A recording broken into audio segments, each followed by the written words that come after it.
If you want to support the channel, then please check out my Patreon page to gain access to exclusive videos, take part in Q&As, and watch my retrospectives before they go live on YouTube.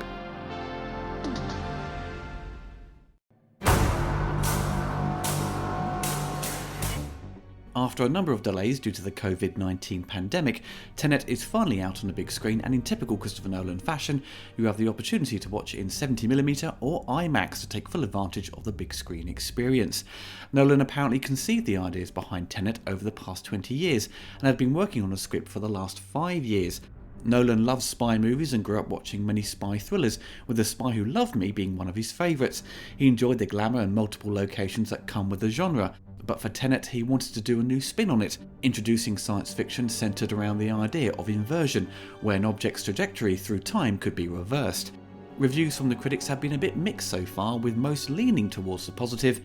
Many are praising the performances and comparing it to Inception. Some felt it was easy to admire but almost impossible to love, lacking a certain humanity. Despite its originality, it was called out for being a humourless disappointment. For the film's plot, we are introduced to CIA agent only referred to as the protagonist, played by John David Washington. He is recruited into a secret operation, given only the word Tenet and a gesture to begin investigating. The protagonist visits a facility where he learns that in the future, technology has been developed that allows objects to be reversed and move backward through time, with the potential to cause World War III. The protagonist recruits Neil, played by Robert Pattinson, to help track the manufacturing origin of inverted bullets. They infiltrate the compound of an arms dealer.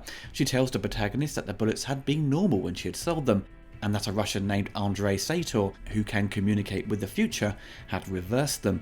To reach Andrei, the protagonist approaches his wife, Kat, so he can uncover more details about his operation.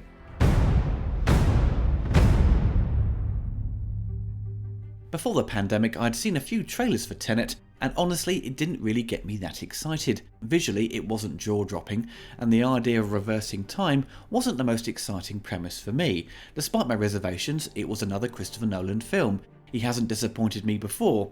The Dark Knight Rises has its issues, but the guy has written and directed great movies. He has a solid track record. After watching the movie, I did enjoy Tenet for the most part. It had a really deep script. You have to pay attention, however, or you will get lost very quickly.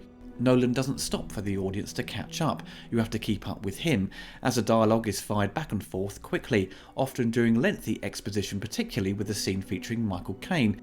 The movie plays out in parts like a James Bond film, as you might expect due to its spy thriller direction, but then it moves away from that and becomes its own thing. Nolan has to be applauded for the vast amount of action scenes done within camera. There appears to be little use of CGI. Of course, computer techniques are employed, but they go completely unnoticed as it appears very real to one's eye. Seeing a giant jumbo jet smash into a building was pretty incredible.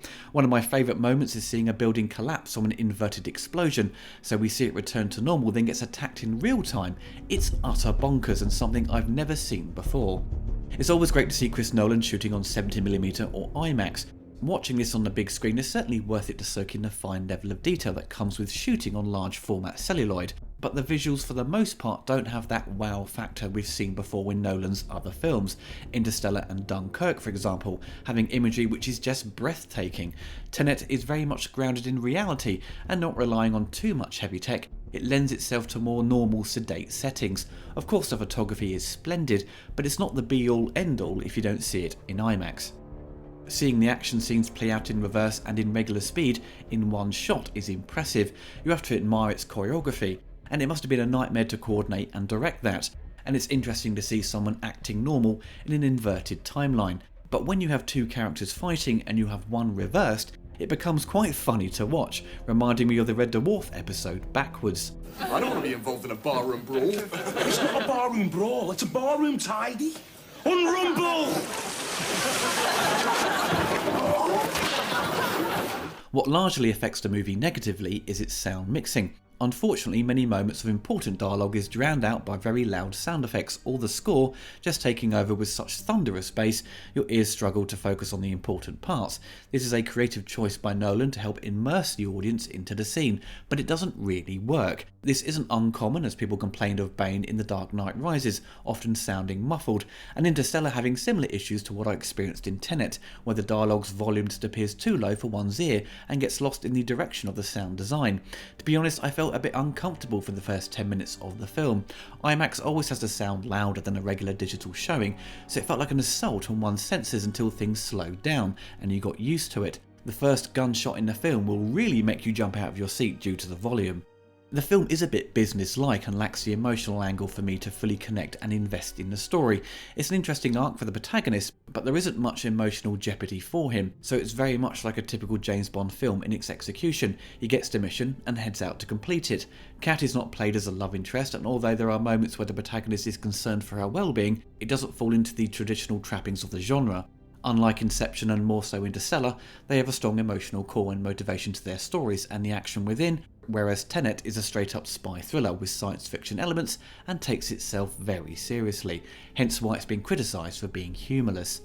The cast is superb, however. John David Washington blew me away with his performance, totally sells his role, he's great in the fight scenes, taking on a lot of his own stunts, and delivers the often dense dialogue scenes with ease.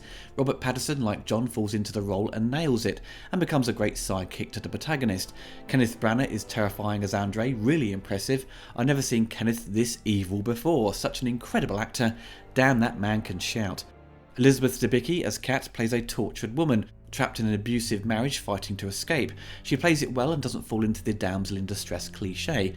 Her own influence over Andre is a powerful weapon, and she plays an important part in the protagonist's mission. Honestly, I don't think the idea of reversing time, essentially footage just played backwards, is that interesting to watch on a feature-length scale.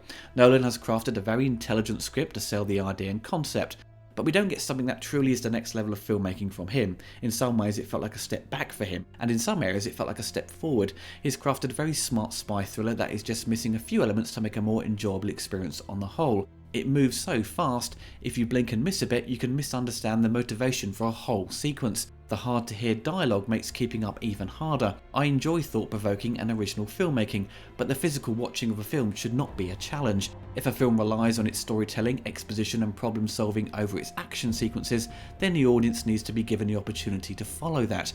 The film has some nice payoffs, where a close-looking audience gets the opportunity to spot things before they happen, and that's rewarding in a complicated film.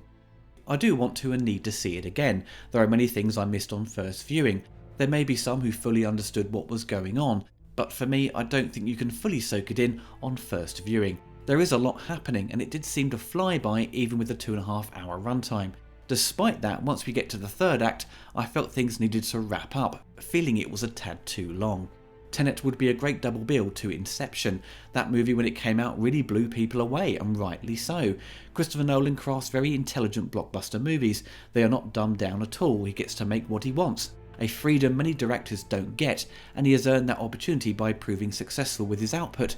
But Tenet for me doesn't quite hit the mark to make it Nolan's next masterpiece, despite its strong cast, direction and production values. Having said that, it's refreshing to see something at the cinema that is original and not another superhero film or a remake. I certainly recommend you see it, but only if you feel comfortable returning to the cinema. But if you can wait a bit longer, then give it a watch when it comes out to rent.